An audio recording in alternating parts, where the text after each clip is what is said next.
এই ভিডিওটা হচ্ছে রমজান মাসের ভিডিও। আমার ভিডিওটাতে প্রবলেম আসার কারণে আবার নতুন করে আমাকে এডিটিং করতে হলো। তো যাই হোক বন্ধুরা, আমার আরও একটি নতুন ভিডিওতে তোমাদের সকলকে সিম্পল লাইফস্টাইল ব্লগে ওয়েলকাম। আশা করি তোমরা সকলে আমার সাথেই থাকবে। আর দেখতে দেখতে যারা এতদূর পর্যন্ত এসে গেছো ভালোবাসা দিয়ে, তাদেরকে অসংখ্য অসংখ্য ধন্যবাদ। আর যারা আমার এই নতুন সদস্য হয়েছো আমার ইউটিউব চ্যানেলে, তাদেরকে খুব আমার তরফ থেকে অনেক অনেক ভালোবাসা। এইভাবেই সাথে থেকো, এইভাবেই সাপোর্ট করো। সবাই সবার পাশে থাকবো, সবাই সবাইকে সাপোর্ট করব। তো যাই হোক বন্ধুরা, তো চলো ইফতারির জন্য সব কিছু কিন্তু রেডি করে নিতে হবে। তো ইফতারি রেডি করার জন্যে আজকে বানাবো তেলে ছাঁকা পিঠে। কেননা বাদশাভোগ চাল দিয়েছিল মা, সেই চালগুলোকেই আমি মিক্সিতে গুঁড়ো করেছিলাম। আটা বের করে নিয়েছি, আটা বের করিয়ে করে রেখে দিয়েছিলাম। এখন বানাবো একটু পাকোয়ান পিঠে বানাবো, আর বানাবো আনারসা। তো আমি আনারসটা যে কী জিনিস আমি কোনো কিছুই জানতাম না, নাম শুনেছিলাম বাট কোনোদিন খেতাম না। আমাদের বাপের বাড়িতেও দিয়ে কোনোদিন কিছু বানাতে জানতো না।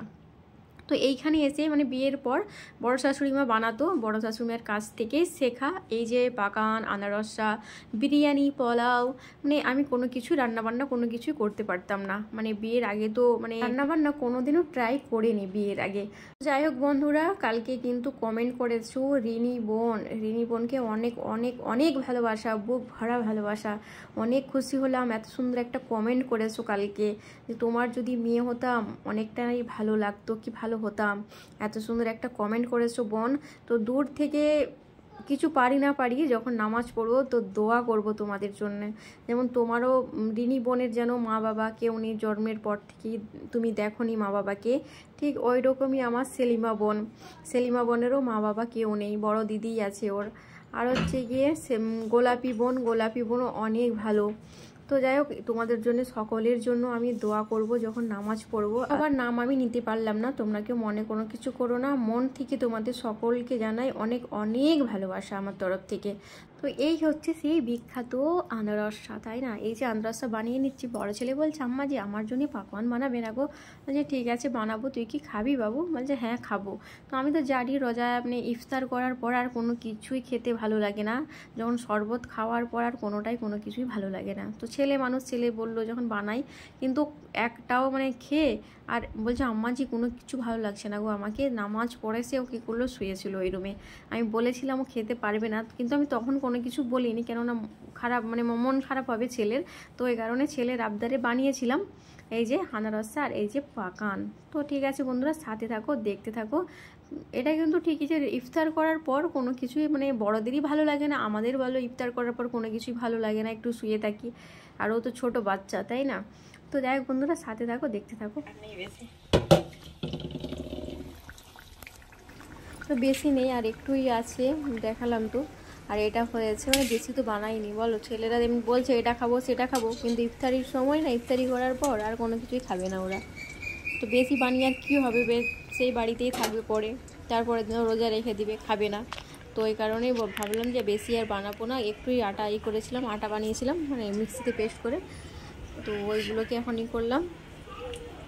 আর একটু করেছিলাম না, আন্দাজটা করার পর একটু রেখে দিয়েছিলাম ওই যে বিখ্যাত পাকান ছাকার জন্যেই ওই একটু রেখে দিয়েছিলাম। তারপরে এখন হচ্ছে সেই বিখ্যাত পাকান ছাকা হচ্ছে, দিয়ে দিব তেলের মধ্যে।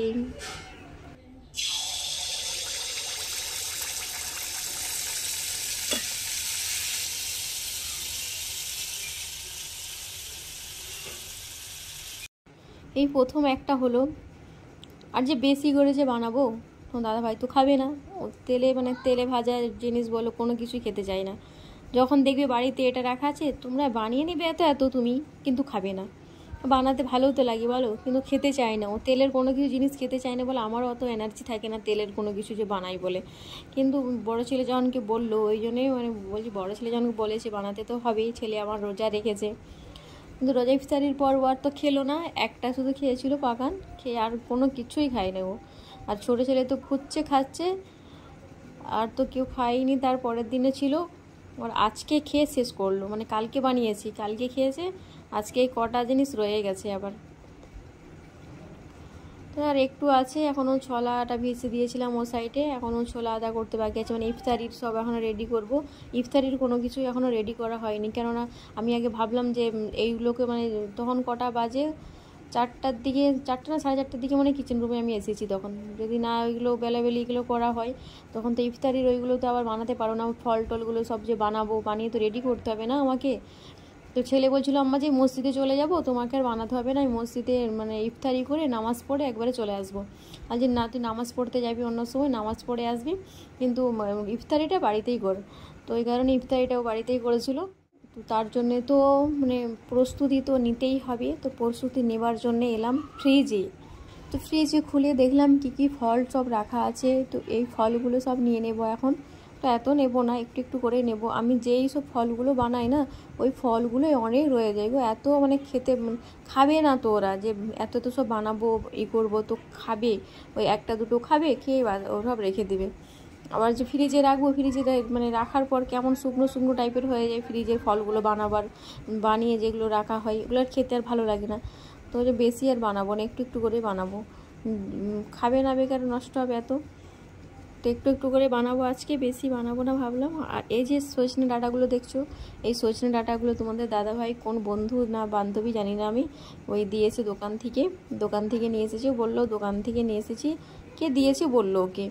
তো বেশ ভালোই এগুলো, মানে ডাঁটাগুলো নরম নরম বেশ ডাঁটা, মানে ও এরকম টাইপেরই ডাঁটাগুলো খেতে চাই, সজনে ডাঁটাগুলো মানে বেশি মানে ইয়ে হবে না, মানে আর নরম নরম টাইপের থাকবে, যাতে না চিবিয়ে ওকে খেতে হয়, মানে নরম একবারে খাবে, ওইরকম টাইপের খাবে ও। হ্যাঁ, মানে সজনে ডাঁটা একটু যদি না ডাঁটা নামে কি, মানে একটু চিবিয়ে যদি না খেলাম তার ইন্টারেস্টটাই পাবো বলো? ডাঁটা মানেই তো একটু চিবিয়ে খেতে হবে, তার ইন্টারেস্টটাই আলাদা। তো ও চিবিয়ে খাবে না বলে ও নরম নরমই নিয়ে এসেছে। তো ওর যেমন পছন্দ বেশ ওইগুলোই নিয়ে এসেছে। তো ওইগুলো আজকে আর রান্না করলাম না, কেননা মাছ পেলাম না। মাছ দিয়ে সজনে ডাঁটাটাই ভালো লাগে, এমনি রান্না করেছিলাম একদিন নিরামিষ, ভালো লাগলো না। সেই দিন মাছ টাছ দিয়ে খুব সুন্দর অসাধারণ রান্না হয় কিন্তু। তো এখানে প্রস্তুতি চলছে ইফতারির। তো ইফতারির প্রস্তুতির জন্য এখানে আঙ্গুর, তারপর আপেল যেগুলো সব নিলাম, ওইগুলোকে এখন জলের মধ্যে একটু ধুয়ে নিতে হবে। কেননা ফ্রিজে রাখার আগে আমি ধুয়ে রাখি, যখন হাতে সময় কম থাকে না তখন আর ধুতে পারি না, ওই রেখে দিলাম ফ্রিজে। তো ফ্রিজে রেখে দিলাম। আর এখানে সব কিছু বানিয়ে নিলাম আমি, বানিয়ে এখন সব সাজাবার পালা চলছে, এখন সব কিছু প্লেটে নিয়ে নেব। তারপরে মানে ইফতারির সময় তো হয়ে আসছে। আর এই ভিডিওটা কিন্তু কালকের এইগুলো ওই ভিডিওটাতে দেওয়ার নেই, কেননা ওই ভিডিওটা অনেকটাই বড় হয়ে গেছিলো। তো ওই কারণে ওই ভিডিওটা আর ওটা মানে এইগুলোকে আর ওটাই দিলাম না। তো যাই হোক বন্ধুরা, সাথে থাকো, দেখতে থাকো, ইফতারির সব আয়োজন চলছে। তো দেখতে দেখতে তো মানে 4টে রোজা হয়ে গেল আজকে তো 4টে রোজা।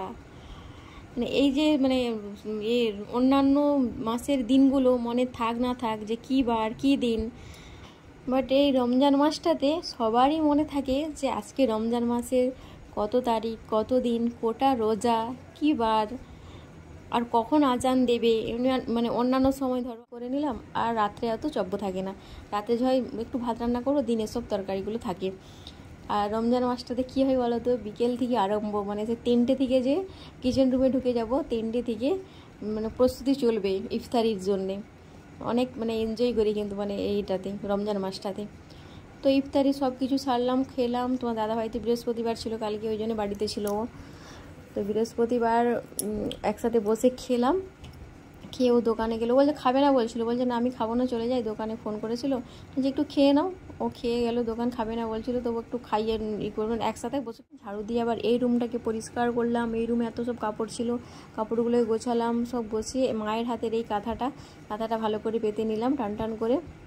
তো এখন এলাম কিচেন রুমে এসে কী করবো বলো তো, এখন বসাবো ভাত। তো ভাত তো একটু বসাতেই হবে, তরকারি সব দিনের আছে, তো এখন ভাত রান্না করবো একটু।